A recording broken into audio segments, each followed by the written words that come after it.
Good evening, everyone. Let me welcome all our viewers once again today on Heart Mitra. It's always a pleasure connecting with all of you for these live programs. As you're aware, Heart Mitra is created for all of you so that not only we keep on connecting with you on a daily basis by sending information here for your information, but also we invite for you leading cardiologists from across the country who can talk to you directly as a friend and also answer the questions which you have in mind. As viewers, a lot of you keep on putting us questions, and one of the important topic which we get is around heart failure and heart attack. And a lot of people want to understand that is it same or what is the difference. And today, I'm very glad to welcome Dr. Dilip Kumar, who is one of the leading cardiologists from the city of Kolkata. So, welcome to the program. Good evening, everyone. Good evening. So, before I start taking the questions on this topic and from the audiences, let me formally introduce Dr. Dilip Kumar for all of you. After doing his master's in medicine from BHU, he did his super specialization in the field of cardiology from the very prestigious Institute of Postgraduate Medical Education and Research in Kolkata, where he was also the university topper.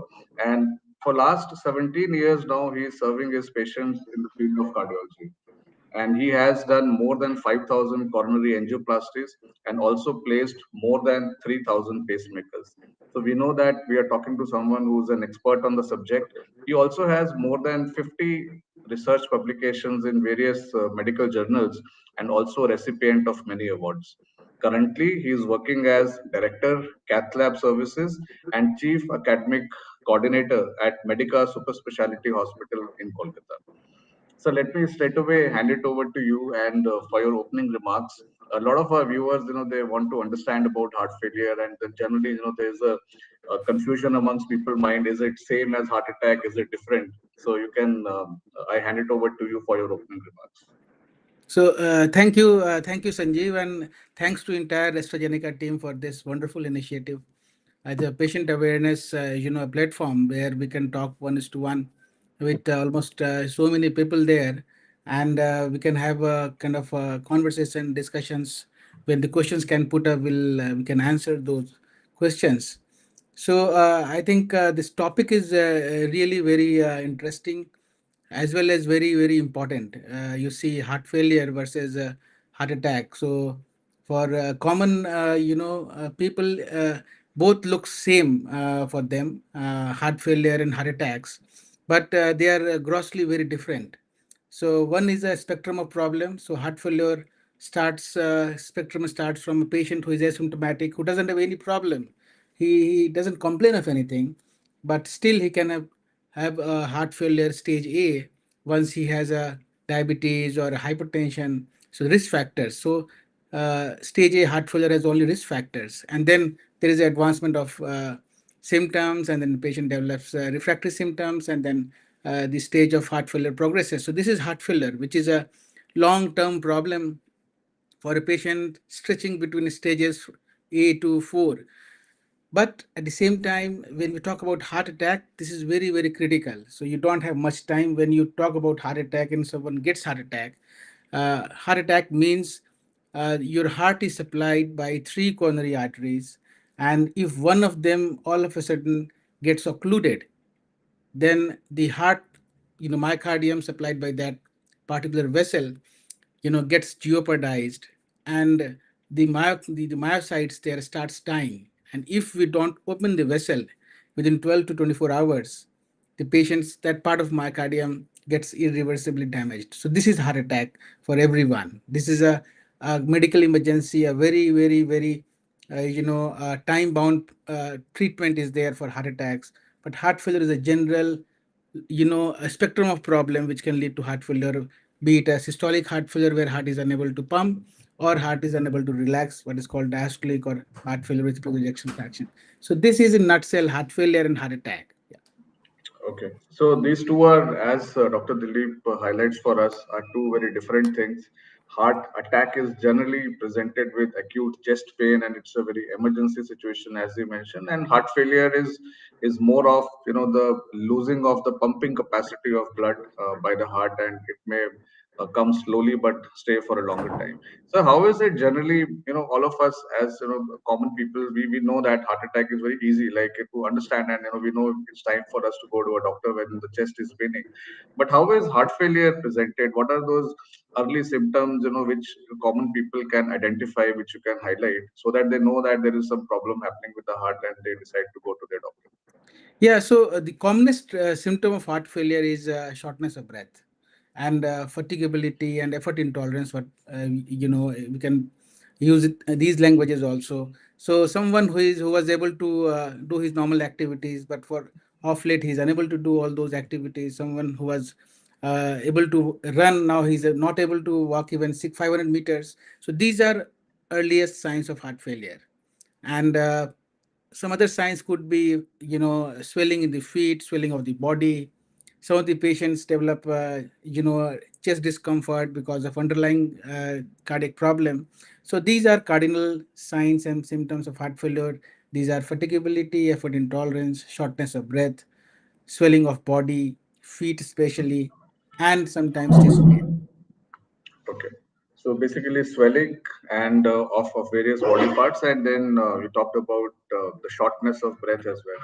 So now, in the coming months, especially when winters set in large part of our country, a lot of people, they have those asthmatic issues as well. Or some people even may relate, the shortness of breath with the stamina issues as well. So how do we, how someone can differentiate that this is a stamina issue or a asthmatic issue or this is a heart failure symptom? Yeah, I think it's a wonderful question, like Sanju. So asthmatic attacks are, a very classical. They come in a particular season, number one, and the patient can, you know, himself or some bystander can hear some of the noisy sounds which are wheezy in nature. Okay, so there will be he will have noisy sounds there in chest when he inspire and expire, and he will feel kind of during winters and when pollution happens it develops. But heart failure, when it happens, the patient can relate that he was able to do some activity earlier, but gradually he is losing that capacity. So stamina means he is unable to do a particular activity, and until unless he is doing it regularly and again, he will not be able to do that. But heart failure, when symptoms of heart failure happens, the patient capacity gradually reduces. So he was able to walk for 500 meters, now 300 meters, now 200 meters. So this is the stamina doesn't go gradually down. Stamina can only be built, and that is how we differentiate. And if these problems are associated with your swelling of body or your some other problems, chest pain, then directly or indirectly it tells us that your heart is the problem, is in problem, not the asthma or the your stamina. Okay. No, thank you for clarifying. I'm sure viewers are taking these practical tips, which will help them, even as a commoner, to understand that what's happening to their body. Sir, are there any, group of patients who may be at a higher risk of getting heart failure? I'm just asking you for the purpose so that they are more cautious and careful that they fall in the risk category and they should, then keep out looking for the symptoms as well. Yeah, in fact, the correlation is so strong that if a patient has a risk factor, we tell these patients, even if they don't have symptoms, that they are in stage A heart failure. That's what my opening remark was. So someone who is diabetic, someone who is long-standing hypertensive, even if his heart doesn't show any changes like LVH or LV dysfunction, diastolic dysfunction, ejection fraction is all right, but they are still in stage A heart failure. So risk factors are very important. A diabetic patient, a hypertensive patient, or someone who is smoking a lot and family history, say they don't come exactly in the stage A heart failure, but these are the risk factors which makes a patient more prone for development of future heart failure or advancements of their heart failure stages. Hmm. All right. So for our viewers, if you have this risk factors as Dr. Dilip mentioned, and if you see the symptoms also which you earlier mentioned, then probably you must talk to your cardiologist. So now, if someone has these risk factors and he also sees the symptoms, so what are the next steps to that? Now, should people should observe this for the time being, that how long it remains with them, because there is no emergency situation. or should he, should someone immediately go to the doctor, or should someone go to the specialist like a cardiologist? What is the protocol and your advice in this situation? Yeah, so if someone has a risk factor of diabetes or hypertension, they should be treated properly. There are some kind of targets which we give. For a diabetic patient, we give a target of HbA1c of less than 6.5. For hypertension, we give a target of 130 over 80. And as you are saying that these if these patients develop symptoms, then they should not be waiting any further. They should be seeking advice of their general practitioner or a local physician as early as possible. They can do some necessary tests. They can examine physically. They can examine the pedal edema. They can examine the bilateral crepitations. They can examine the liver, which is tender and has gone enlarged, and then they can decide. They can also see then they can do some run some general tests like lipid profile. They can do some tests like an ECG and echo, and then finally they can tell you exactly what is happening to you. Yeah. Okay. So I think the important underlying message here is that don't ignore it or don't wait for a long time. If you see these symptoms, then please go to your nearest physician and get Yes, yourself please. evaluated. So that's, I think, an important message because time would be very critical here. So now, once someone lands up to you, then how do you finally confirm what are those important 2 or 3 tests which you do to confirm that this is a heart failure in this patient?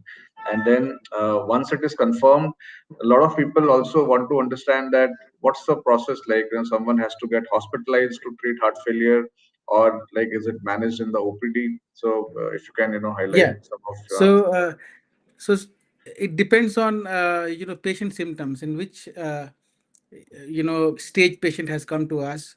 So majority of the patient who comes to us, they are pretty advanced stage. They have already been diagnosed outside and they come to us, and then we run some tests. If they have got their echo test with them, we can see that heart function is less, or how is the diastolic function of the heart, how is the PA pressure, what is the LA size. So we do some exact quantification of the LA size and the pulmonary artery pressures, ejection fractions. And then we also do some general tests like whether his sugar is controlled or not, how is his lipids, how is the renal function of the patient, because renal function decides a lot which medicine which can be given to the patient, what all options can be explored in him. If the patient looks like ischemic heart disease, can we do an angiogram in him or not? But broadly, if we say what are the basic tests, basic tests are an ECG, which can tell us exactly if the patient has arrhythmia, heart attack, echo, which tells us about heart function, whether it's systolic or heart filling pattern, or enlargement of some of the chambers. And then we run some tests besides this general test of urea, creatinine, renal function. We also do a marker of heart failure, that is a pro BNP. I think this has become more and more prevalent for it in its use even in peripheries, in subdivisions, small districts, towns. Pro BNP tests are available, and those who come to us, of course, we do pro BNP high, which indicates almost which confirms the diagnosis of heart failure. So these symptoms, some of the signs which I enumerated earlier of like raised JVP, tender hepatomegaly, pedal edemas, creps, with ECG, echo, general test, and a pro BNP. So these complete the kind of workup. And finally, those how we treat these patients. We give some medicines, and we also look for reversible reasons. Someone who has heart function which is less, why the heart function has gone down. So we do an angiogram to them, and if we find some blockages are there which are responsible for heart dysfunction, then we treat this by either angioplasty, or someone has a valve problem, we treat the valve problem by either transcatheter method or open heart surgery. So this is how a heart failure patient is treated. okay. All right. So I think that's a very comprehensive answer which Dr. Dilip has shared with us. So, basically those 3 or 4 tests which you mentioned are critical for any doctor to identify what is the real diagnosis. So never ignore them, don't never deny them, don't live in a sense of denial. So whenever you're going with these symptoms, if a doctor says please get it done and get yourself fully checked. A related question, sir, is there, and we have a viewer from Nepal who is asking, and He's also mentioned he doesn't understand English, so Hindi में जानना चाहते हैं. I don't know, if you can, okay in speaking Hindi. कि इनका जो LVF है that is around 35%, and Mm-hmm. रोज 8 kilometre के करीब चलते हैं पैदल, मगर इनको कोई दिक्कत नहीं होती 8 किलोमीटर Mm-hmm. पैदल चलने में. और जानना चाहते हैं कि इज इट लाइक 30%, 35% अगर LVF है तो क्या ये हार्ट फेलियर है, और Yes. क्या ये आपसे कनेक्ट कर सकते हैं? एकदम कनेक्ट कर ये आप नेपाल से हैं, आप कनेक्ट कर सकते हैं हमको, और आपका इजेक्शन फ्रैक्शन अगर 35% है तो you have to run those test. आपको पता लगाना पड़ेगा कि हार्ट फंक्शन क्यों कम है आपका, 35% क्यों है. सो आपको देखना पड़ेगा एंजियोग्राफी करके कोरोनरी आर्टरी में ब्लॉकेज है कि नहीं है, और आपके ईसीजी में कोई लेफ्ट बंडल ब्रांच पैटर्न है कि नहीं है. अगर आपके कोरोनरी आर्टरी में कोई ब्लॉकेज है तो आपका हार्ट फंक्शन बढ़ सकता है, अगर उसको हम लोग खोल दें. और अगर आपके ईसीजी में left bundle branch block pattern है, तब आप एक सीआरटी से भी आपका हार्ट फंक्शन बढ़िया हो सकता है. अगर आपके हार्ट में ईसीजी में नॉर्मल है, अगर एंजियोग्राफी भी नॉर्मल है, तो अभी बहुत सी अच्छी दवाइयाँ निकल चुकी हैं, जिसको हम लोग आर्नी बोलते हैं, एसजिल टू इनहिबिटर्स बोलते हैं, बीटा ब्लॉकर्स बोलते हैं. सो अगर सही दवाइयाँ आप पर चले तो आपका इजेक्शन फ्रैक्शन बढ़ने के चांसेस काफ़ी ज़्यादा है. So definitely don't lose hope. आप होप मत लूज कीजिए. आप दौड़ रहे हैं, 5 किलोमीटर चल रहे हैं, कंटिन्यू दोज एक्टिविटी एंड सी. आप नज़दीक के डॉक्टर से मिलिए, एक एंजियोग्राफी कराइए, दवा मत छोड़िए, और उसके बाद आपका ट्रीटमेंट और भी अच्छे से हो सकता है.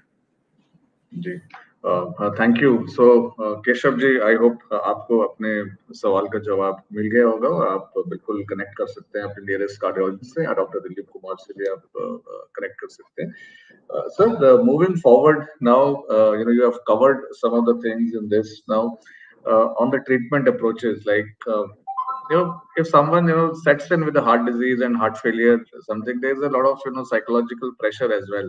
So I want to ask you, straight away as a specialist, that how much is it a worry for a patient getting heart failure, or are there any good fully, like good medical technologies, medicines available which will allow a patient to live a healthy and a long life if he is following all your advice? Absolutely. I think I will, impress here to everyone that 2024, a person should not be feeling bad or depressed if he has been diagnosed with heart failure, because now we have a whole lot of medicines which can change the course of the disease. We have multiple devices. We have refinements in revascularization strategies. We have heart failure assist devices, and finally transplant programs running. So I tell you, before 2008-9, when we used to see heart failure patients, we used to feel so sad for them, as well as our we had very less to offer to them. But 2024, we see patient heart failure, we are totally relaxed. I also want to, patients to be feeling relaxed, that they have nothing to be worried about. If they comply with our advices, if they go with our kind of strategy and plan, if we give to them, majority of the patients, they do well. Majority of the patients, and this majority can be 90-95%. It can reach to 90-95%. We have good drugs, devices, strategies, technology which has advanced. So absolutely no worry. You will be probably having a normal life. Yeah. Well, I think thank you so very much for those positive remarks. तो अगर आपको symptoms आपने सही समय पर identify किए heart failure को लेकर, और आप अगर अपने डॉक्टर से सही समय पर एडवाइस लेते हैं, तो definitely your doctor can take care of you. There are Yes. medical strategies, oral medicines can be given to you on a OPD basis. अगर वर्सन होता है तो there are devices which can be implanted in your heart. And he finally also told about there are transplant programs also running in. So don't panic, but I think it's important that you keep on following the advice of your doctor, who will guide you through in this situation. Sir, Compliance is the mantra. Patient compliance is compliance is the the mantra. Yeah. okay. So that's very, very important, sir. I'll since we're almost running out of time, so I'll take one important question for which we keep on getting a lot of questions. That's around what's the importance of lifestyle measures. Now both, especially अगर किसी को someone is in a high risk group. and having early symptoms, what should be the lifestyle measures, or modifications someone should be doing ताकि उसका risk कम हो जाए? Or अगर if someone is fully identified as a heart failure, then are there any lifestyle modifications, which he needs to bring in to manage his life well? Yeah, I think if uh, I divide it in proportions, then 80% is medical treatment and 20% lifestyle. If we give the best of the therapy to patient, if we give the best medicines, best devices, best strategy, but still he is overweight, still he is smoking, still his blood pressure is not controlled, still his kind of sugar is not controlled, then what is going to happen? Your entire efforts will be, it may go in drains. So lifestyle, changing lifestyle is very important. What is this lifestyle? Lifestyle means, what in two sentences I tell everyone, that you eat half of what you are eating at this moment, and you work twice as you are working at this moment. So this will complete everything I tell you. And don't smoke, keep your blood sugar in normal range. So these three, four strategies will give a perfect lifestyle change to a patient. And once his body weight starts coming down, he starts feeling light, and then a cycle begins. The patient Mm. himself comes up. No, I will shed further weight, and I'm feeling good. And this is the importance of lifestyle, and it is very addictive. I tell you, once patient gets into it, he is totally changed forever, and Yeah. he starts inspiring others then. So Mm. lifestyle is very important. Never allow your body weight to go beyond a particular limit. Stop smoking, take more fruits and vegetables, less of carbohydrates, work harder. Don't believe in a sedentary lifestyle. So just work twice as what we are doing now. Mm.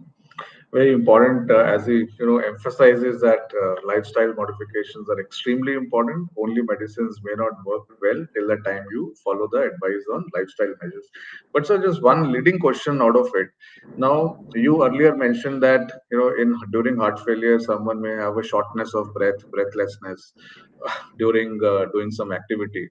And now we are also saying that you need to be more active and you need to be maybe exercising more. So would it then lead to shortness of breath, or how do you guide patients and how someone needs to balance on this fact? Yeah, I think when we tell patients about this lifestyle changes, the initial part is supervised. We give them to a cardiac rehab expert, and that explains how much needs to be done.